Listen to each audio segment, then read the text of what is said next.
स्वागत है दोस्तों आप सभी का आपके अपने चैनल झारखंड फाइटर्स में। आज हम लोग पेपर 1 का प्रैक्टिस सेट 5 करेंगे। इससे पहले हम लोग प्रैक्टिस सेट 4 तक कर चुके हैं, पेपर 1 और पेपर 2 दोनों का। जो भी व्यूअर्स हमारे चैनल पे नए हैं वो हमारे चैनल को सब्सक्राइब कर देंगे। और आज हम लोग चलते हैं सीधे प्रैक्टिस सेट के प्रश्नों पर। प्रश्न है हमारा, स्वराज लुट गया किसकी प्रसिद्ध रचना है? इसका आंसर हो जाएगा राम नारायण सिंह। राम नारायण सिंह की ही प्रसिद्ध पुस्तक है स्वराज लुट गया। और राम नारायण सिंह को महात्मा गांधी ने छोटा नागपुर केसरी का उपाधि भी दिया था। अगला प्रश्न है,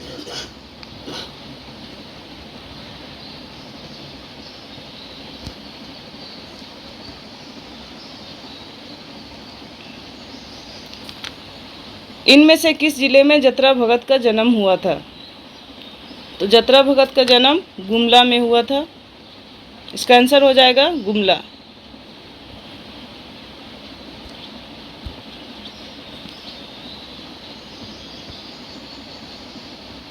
नेक्स्ट है, झारखंड में किस क्षेत्रीय भाषा के संबंध में सबसे अधिक लिखित साहित्य मिलता है? तो इसका आंसर हो जाएगा उरांव।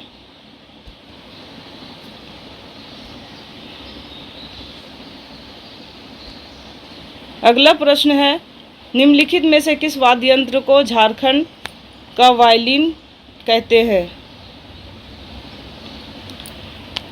आंसर है केंद्री। केंद्री जो है वो झारखंडी वायलिन कहलाता है।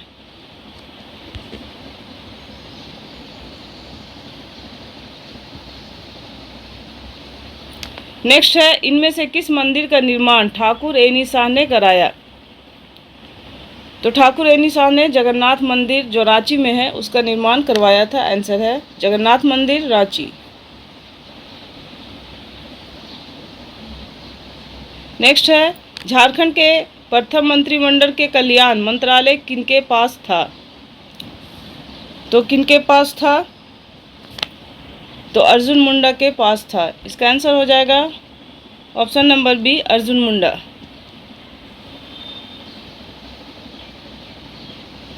नेक्स्ट है, किस जनजाति में पंचायत प्रमुख को मादी कहते हैं? तो मादी कहा जाता है बिझिया को। बिझिया को क्या कहा जाता है? मांझी कहा जाता है। ऑप्शन नंबर डी इसका आंसर है। अगला प्रश्न है, झारखंड का सबसे कम साक्षरता वाला जिला कौन है? तो झारखंड का सबसे कम साक्षरता वाला जिला पाकुड़ है।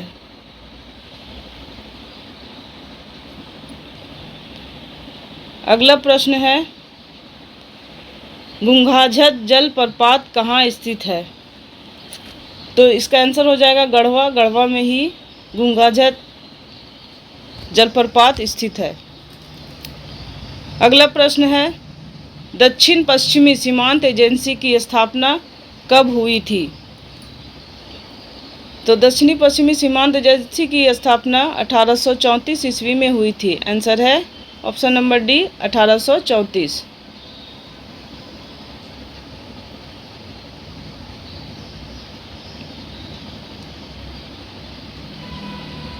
नेक्स्ट है, आजीवक संप्रदाय के संस्थापक थे।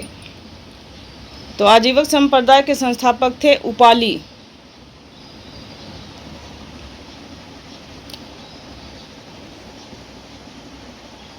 अगला प्रश्न है, उदयन वासदत्त की दंत कथा संबंधित है। उदयन वासदत्त की दंत कथा जो है वो उज्जैन से संबंधित है।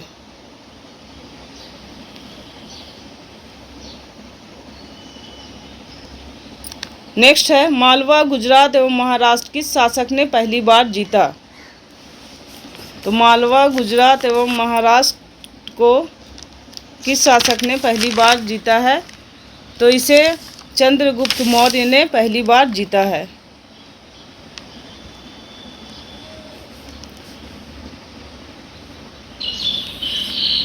नेक्स्ट है, गुप्त साम्राज्य के पतन के विभिन्न कारण थे। निम्नलिखित कथनों में कौन सा कारण नहीं है? यहाँ कौन सा कारण नहीं है उस पर हम लोगों को विचार करना है। तो देखते हैं कौन सा कारण नहीं है। तो हुन आक्रमण था, प्रशासन का सामंती ढांचा भी इसका कारण था, और उत्तरवर्ती गुप्तों का बौद्ध धर्म स्वीकार करना भी इसका कारण था। ये जो अरब आक्रमण है यही इसका कारण नहीं था। इसका आंसर हो जाएगा ऑप्शन नंबर डी, अरब आक्रमण।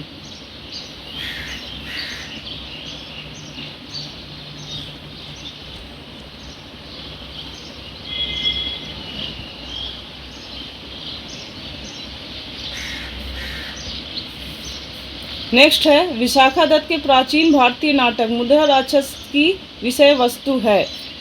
मुद्रा राक्षस की विषय वस्तु है चंद्रगुप्त मौर्य के समय में दरबार की दुर्भिन्न संधियों के बारे में। तो इसका आंसर हो जाएगा ऑप्शन नंबर डी।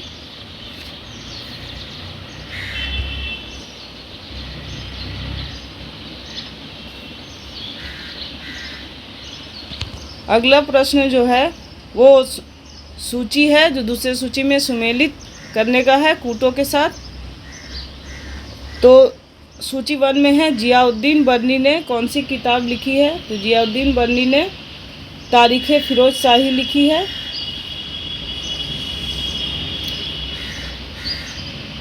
हसन निज़ामी ने ताजुल मासीर लिखा है।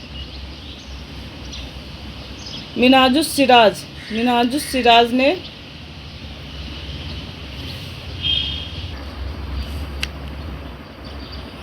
सी में मिनहाजुस सिराज जो है उन्होंने तारीख़े मुबारक शाही पुस्तक लिखी है। अब है याहिया बिन अहमद ने तारीख़े फिरोज शाही की पुस्तक लिखी है।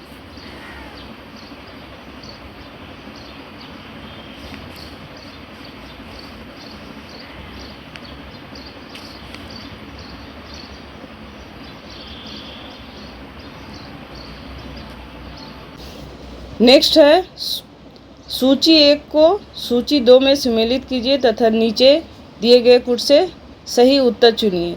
तो सूची 1 को सूची 2 में सम्मिलित करना है कि किस लेखक ने कौन सी किताब लिखी है।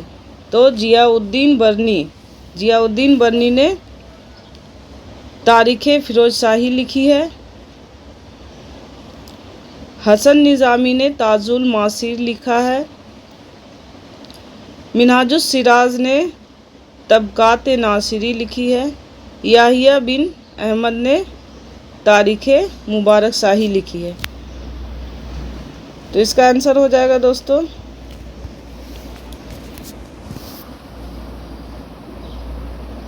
Option number D. नेक्स्ट है होयसल स्मारक पाए जाते हैं। तो कहाँ पाए जाते हैं। तो होयसल स्मारक जो है हलेबीड और बेलूर में पाए जाते हैं।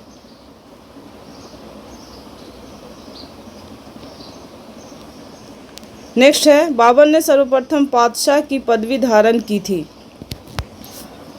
काबुल में धारण की थी पातशाह की पदवी। नेक्स्ट है सुप्रसिद्ध कोहिनूर हीरा शाहजहां को किसने उपहार में दिया था। तो सुप्रसिद्ध कोहिनूर हीरा शाहजहां को मीर जुमला ने उपहार में दिया था। आंसर हो जाएगा ऑप्शन नंबर सी। नेक्स्ट है किस सिख गुरु के द्वारा सिखों को खालसा में रूपांतरण किया गया था। तो इसका आंसर हो जाएगा गुरु नानक देव। नेक्स्ट देखते हैं भारतीय स्वतंत्रता संघर्ष के दौरान निम्नलिखित में से किसने द फ्री इंडियन लीजन नामक सेना बनाई। तो सुभाष चंद्र बोस थे जिन्होंने द फ्री इंडियन लीजन नामक सेना बनाई थी। इसका आंसर हो जाएगा option number C, Subhash Chandra Bose. Next है महात्मा गांधी जब द्वितीय गोलमेज सभा में भाग लेने लंदन गए थे यानी कि ठहरे थे, तो कहाँ पे ठहरे थे उसके बारे में पूछा जा रहा है। तो किंगसे हॉल में महात्मा गांधी ठहरे हुए थे। Option number B. नेक्स्ट है, निम्न में से किस आंदोलन से गांधी जी संबंधित नहीं थे? तो किस आंदोलन से संबंधित नहीं थे? स्वदेशी आंदोलन,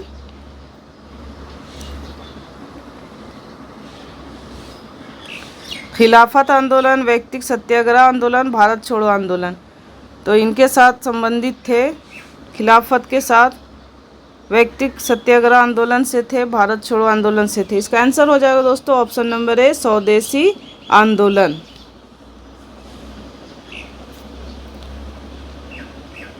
नेक्स्ट है, 1909 के इंडियन काउंसिल एक्ट। 1909 के इंडियन काउंसिल एक्ट में किस बात की व्यवस्था की गई थी? तो 1909 के इंडियन काउंसिल एक्ट में सांप्रदायिक प्रतिनिधित्व है, उसकी व्यवस्था इसमें की गई थी।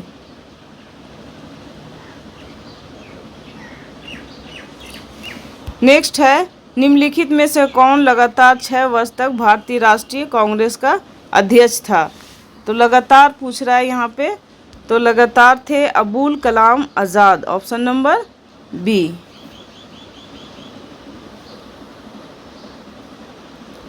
नेक्स्ट है, भाखड़ा नांगल एक संयुक्त परियोजना है, किसकी?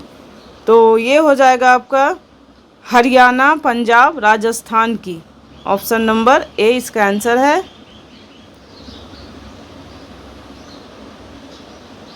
नेक्स्ट है, 2011 में निम्नलिखित राज्यों में से किस राज्य में उच्चतम लिंगानुपात है? सबसे ज़्यादा लिंगानुपात कहाँ पे है उसके बारे में पूछा जा रहा है। तो इसका आंसर हो जाएगा दोस्तों ऑप्शन नंबर ए, तमिलनाडु।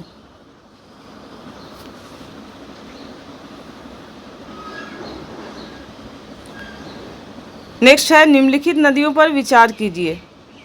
नदी का नाम दिया गया है बराक, लोहित, सुबनसिरी। उपयुक्त में से कौन सी अरुणाचल प्रदेश से होकर गुजरती है? तो कौन सी गुजरती है? तो इसमें जो बराक है वो नहीं गुजरती है, लोहित और सुबनसिरी ये दोनों गुजरती है। इसका आंसर हो जाएगा ऑप्शन नंबर बी, केवल 2 और 3। नेक्स्ट है, उत्तरी पूर्वी मानसून से सबसे अधिक वर्षा प्राप्त करने वाला राज्य है। तो उत्तरी पूर्वी जो मानसून है सबसे अधिक वर्षा कौन प्राप्त करता है? तमिलनाडु। नेक्स्ट है, भारत में उष्णकटिबंधीय वर्षावन की उपस्थिति है। तो वर्षावन की उपस्थिति कहाँ पे है? तो असम और केरल में है। नेक्स्ट है, निम्नलिखित में से कौन सुमेलित नहीं है? टीटीकाका झील, बोलिविया, पेरू ये है। उर्मिया झील ईरान ये भी है। रेंडियर झील रूस ये नहीं है। इसका आंसर हो जाएगा ऑप्शन नंबर सी।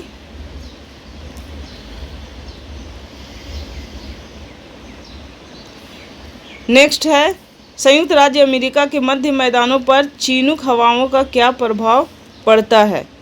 तो चीनुक प्रभावों का हवा है उसका प्रभाव पड़ने से जाड़े का तापमान बढ़ जाता है। ऑप्शन नंबर ए, जाड़े का तापमान बढ़ जाता है। नेक्स्ट है, विश्व के कोयले का आधे से अधिक उत्पादन, इसका आंसर हो जाएगा दोस्तों चीन एवं भारत में आधे से अधिक कोयले का उत्पादन होता है। नेक्स्ट है, निम्नलिखित में से कौन एक सुमेलित नहीं है? तो सुमेलित नहीं है, मेसाम्बी रेंज में जो है तांबा होता है ये सुमेलित नहीं है। इसका आंसर हो जाएगा ऑप्शन नंबर बी।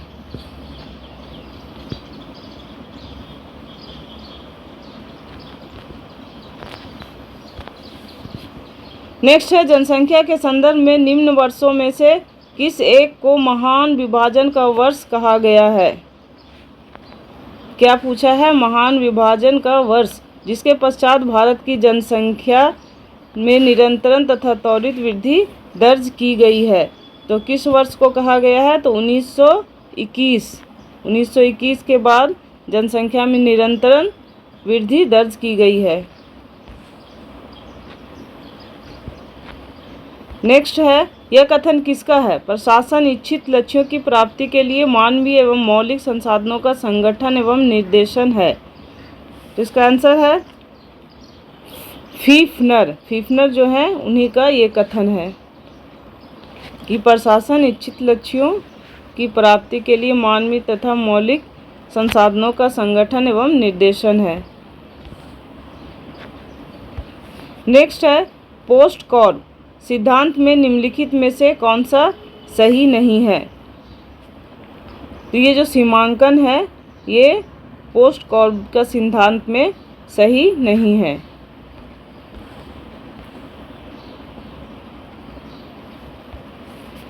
नेक्स्ट है, संयुक्त राष्ट्र ने सुशासन के कितने स्तंभ निर्धारित किए हैं? तो संयुक्त राष्ट्र ने 8 स्तंभ निर्धारित किए हैं।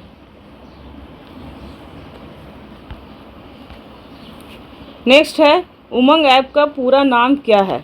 इसका आंसर है unified mobile application for new age governance. Next है, BR अम्बेडकर का संविधान सभा में निर्वाचन हुआ था किस जगह से? उसके बारे में पूछ रहे हैं। तो इसका आंसर है बम्बई प्रेसिडेंसी से। नेक्स्ट है, निम्नलिखित में से कौन भारतीय संविधान के अंतर्गत सही सुमेलित नहीं है? तो इसका आंसर है अधिकरण जो है भाग 10 में है, ये सही सुमेलित नहीं है। नेक्स्ट है, निम्न में से कौन नागरिकता के अर्जन हेतु शर्तों को नियत करने के लिए सक्षम है? नागरिकता के अर्जन हेतु, तो नागरिकता के अर्जन हेतु जो सक्षम है वो संसद होता है। आंसर है आपका ऑप्शन नंबर डी।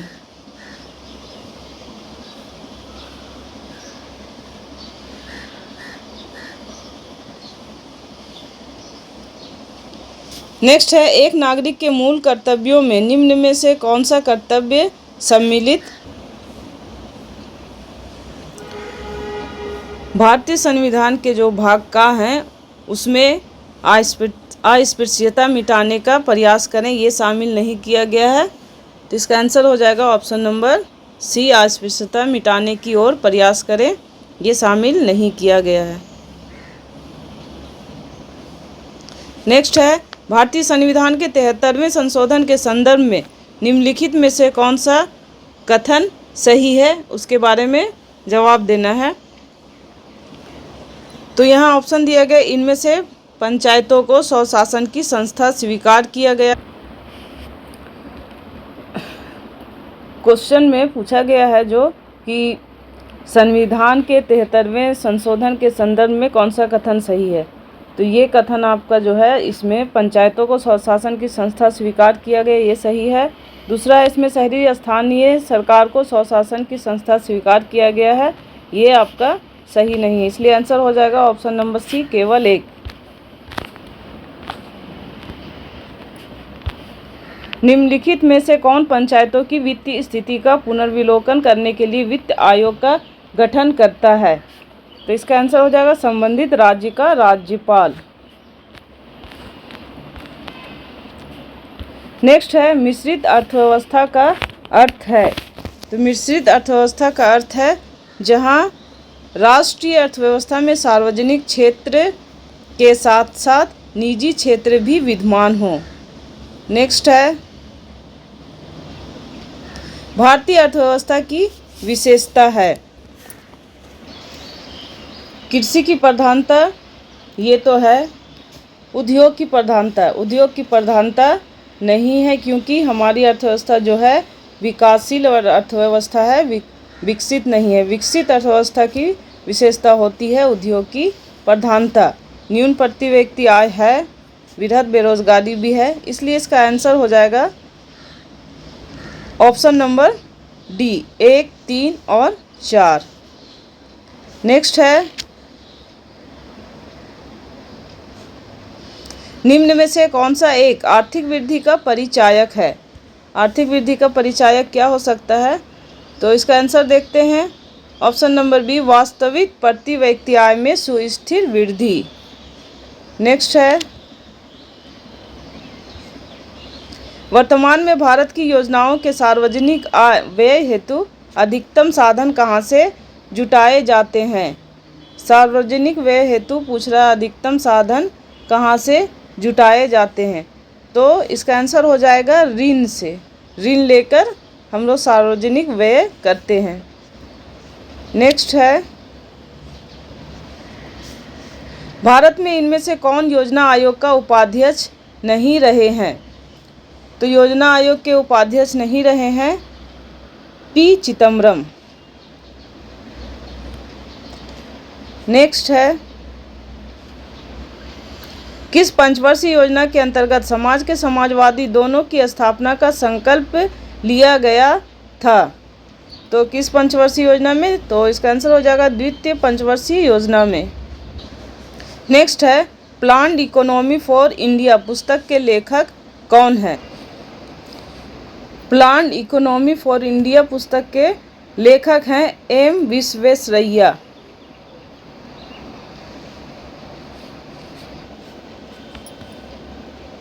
नेक्स्ट है, निर्धनता का दुष्चक्र की अवधारणा संबंधित है। तो निर्धनता की जो दुष्चक्र की अवधारणा है वो संबंधित है नॉर्से से। नेक्स्ट है, केंद्रीय वाणिज्य एवं उद्योग मंत्रालय ने अभी किसे एचएस कोड आवंटित किया है। तो किसे किया है, खादी को किया है। खादी जो होता है उसे एचएस कोड अभी आवंटित किया गया है, किसके द्वारा, केंद्रीय एवं वाणिज्य उद्योग मंत्रालय के द्वारा। बैंकों के विलय में कौन सा विकल्प गलत है। तो पंजाब नेशनल बैंक जो है वो यूनाइटेड बैंक ऑफ इंडिया में विलय है, ये सही है। केनरा बैंक सिंडिकेट बैंक के साथ, ये सही है। यूनियन बैंक जो है कॉरपोरेशन बैंक के साथ, ये सही है। तो गलत कौन सा है, इंडियन बैंक जो ओरिएंटल है, ये आपका ओरिएंटल बैंक ऑफ कॉमर्स के साथ नहीं है, ये आपका आंसर हो जाएगा ऑप्शन नंबर डी। सफ़ेद कीट एक महत्वपूर्ण कवक रोग है। इसका आंसर हो जाएगा, ये जो कवक रोग है सफ़ेद कीट, ये है सरसों का।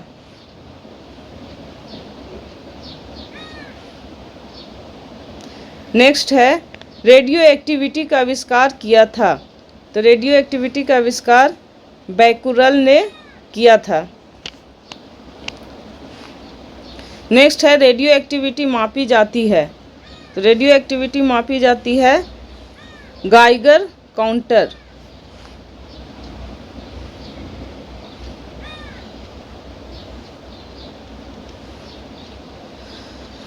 एक मनुष्य स्थिर 9 से 5 मीटर प्रति सेकंड की चाल से कूदा और नाव 0.5 मीटर प्रति सेकंड की चाल से खिसकती।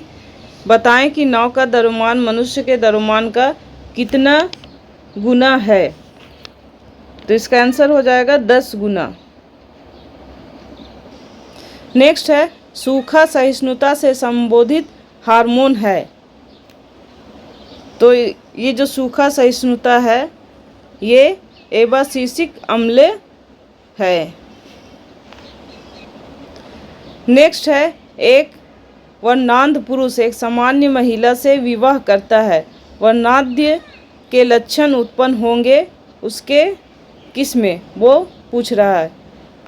तो पुत्रियों के पुत्रों में, ऑप्शन नंबर डी।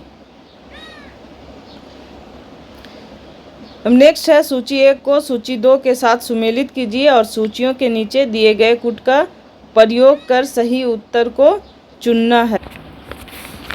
देखिए सूची 1 और सूची 2 में जो दिया गया है, उच्च वेग जो है वो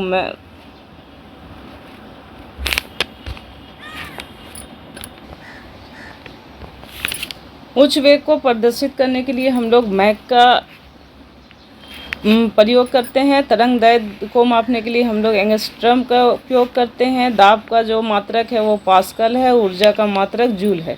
यानी कि ये जो सूची 1 सूची 2 है ये सभी सही है, यानी कि इस ऑप्शन नंबर सी 1 2 3 4। नेक्स्ट है लूनर गेटवे के बारे में कौन सा कथन असत्य है। यहाँ पर लूनर गेटवे के बारे में जो कथन असत्य है उसके बारे में पूछा जा रहा है। तो उसका जो आंसर हो जाएगा यह पहले मंगल ग्रह के अभियानों के लिए प्रयोग में लाया जाएगा, ये गलत है। नेक्स्ट है स्टार लिंक क्या है। तो स्टार लिंक क्या है, यह एक उपग्रह है। ऑप्शन नंबर बी इसका आंसर हो जाएगा। नेक्स्ट है WIPO की स्थापना कब की गई थी। तो WIPO की स्थापना जो है वो की गई थी 1967 में। नेक्स्ट है ड्रैगन फ्रूट गुजरात में अब किस भारतीय नाम से जाना जाएगा। तो जो ड्रैगन फ्रूट है वो अब किस नाम से गुजरात में जाना जाएगा उसके बारे में पूछा जा रहा है। तो उसका आंसर हो जाएगा कमलम। कमलम नाम से ड्रैगन फ्रूट को जाना जाएगा। नेक्स्ट है इनमें से किस तेल में मोनोसैचुरेटेड फैटी एसिड पाए जाते हैं। किस तेल में पाए जाते हैं। तो ऑलिव ऑयल में पाए जाते हैं। ये बहुत ही सेहत के लिए फ़ायदेमंद तेल होता है। नेक्स्ट है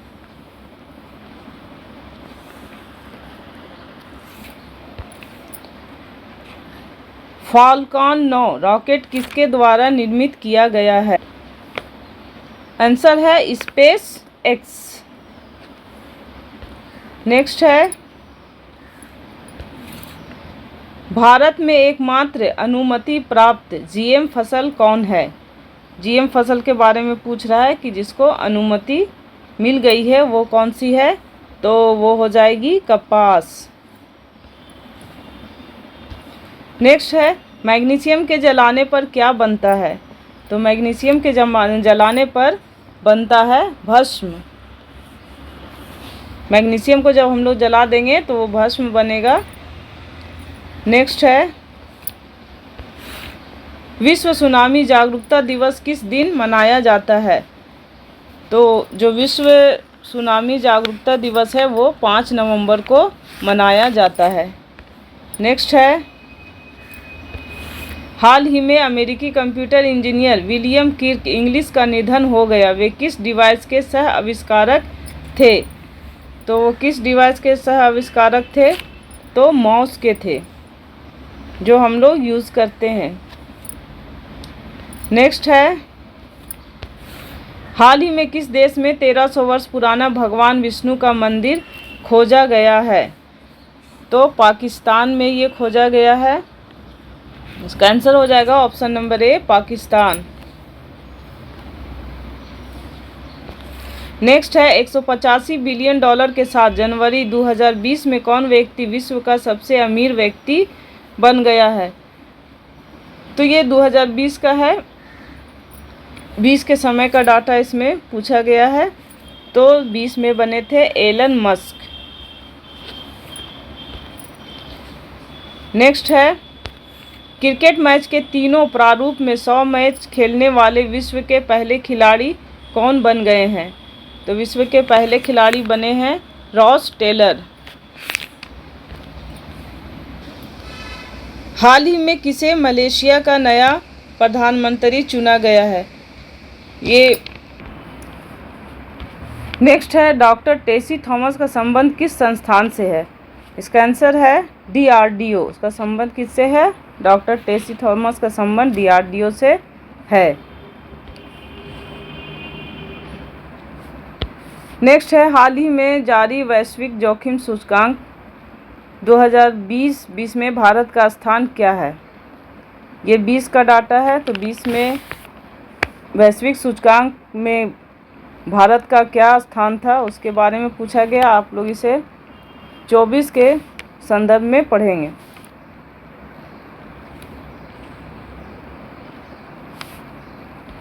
नेक्स्ट है, टाइटन कंपनी ने किस बैंक के साथ मिलकर भारत की पहली संपर्क रहित पेमेंट घड़ी लॉन्च की है? तो इसका आंसर हो जाएगा SBI। SBI ने टाइटन कंपनी जो है SBI बैंक के साथ मिलकर पहली संपर्क रहित पेमेंट घड़ी लॉन्च की है। नेक्स्ट है, किस राज्य की पुलिस के साथ मिलकर भारतीय सेना ने सुरक्षा कवच नामक अभ्यास का आयोजन किया है? तो महाराष्ट्र पुलिस के साथ। नेक्स्ट है, दिल्ली की औरंगजेब रोड का नया नाम क्या रखा गया है? तो दिल्ली की जो औरंगजेब रोड है उसका नया नाम कलाम रोड रखा गया है। नेक्स्ट है, हाल ही में MPL मोबाइल प्रीमियर लीग ने किसे अपना ब्रांड एम्बेसडर बनाया है? इसका आंसर है तमन्ना भाटिया। नेक्स्ट है, माई लाइफ माई मिशन नामक किताब किसकी आत्मकथा है? तो ये बाबा रामदेव की आत्मकथा है। नेक्स्ट है, वर्ष 2020 में कितने व्यक्तियों का चयन पद्म पुरस्कार के लिए किया गया था? तो कितने व्यक्तियों का चुनाव किया गया था? तो इसका आंसर हो जाएगा 141। नेक्स्ट है, फतह 1 किस देश का स्वदेशी रॉकेट प्रणाली है? तो फतह 1 जो है वो सऊदी अरब का भी नहीं है, अफ़गानिस्तान का भी नहीं, इराक का भी नहीं। इसका आंसर हो जाएगा इनमें से कोई नहीं।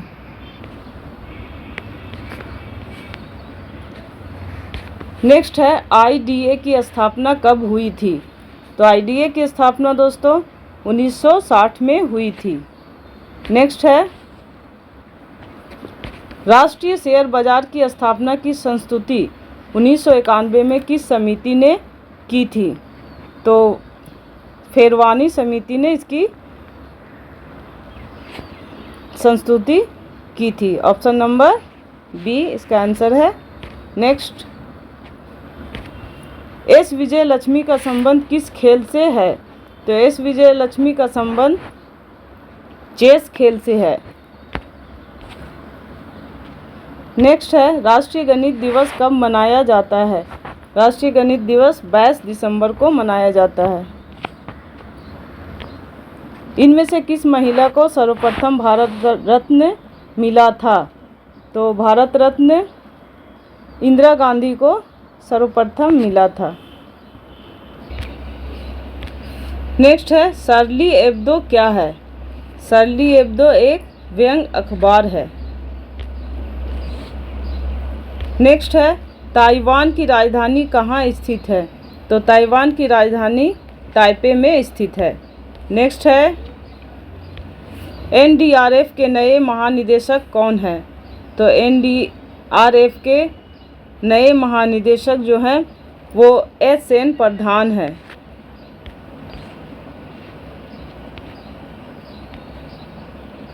नेक्स्ट है, रावरी भाखड़ एवं चारण समुदाय को चिन्हित करने के लिए किस राज्य ने आयोग का गठन किया है? तो किस राज्य ने किया है? गुजरात ने किया है। किस दशक को संयुक्त राष्ट्र में अंतर्राष्ट्रीय महिला दशक घोषित किया गया है? तो महिला दशक घोषित किया गया है 1976 से 1985। नेक्स्ट है, किस सम्मेलन को वियना सम्मेलन के नाम से भी जाना जाता है? तो मानव अधिकारों पर द्वितीय वैश्विक सम्मेलन जो 1993 में हुआ था उसी को माना जाता है वियना सम्मेलन। नेक्स्ट है, जल शक्ति मंत्रालय द्वारा किस पूर्व प्रधानमंत्री के नाम से योजना चलाया गया है? जल शक्ति मंत्रालय द्वारा किस पूर्व प्रधानमंत्री के नाम से योजना चलाया गया है? तो ये हो जाएगा अटल बिहारी वाजपेयी। अटल बिहारी वाजपेयी जो हैं उन्हीं के नाम से ये जल शक्ति मंत्रालय द्वारा योजना चलाया गया है।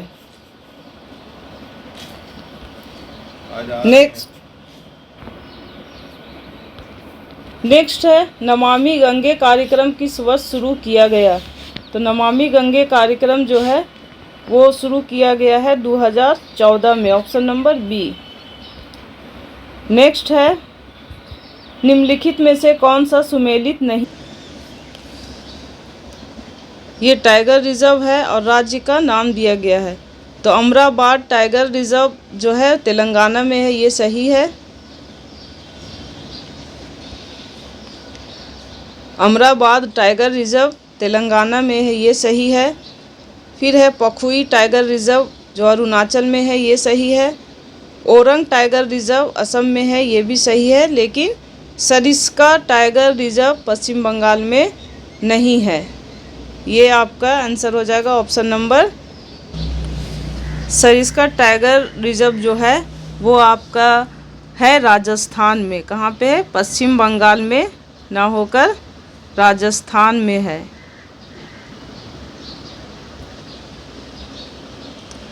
नेक्स्ट है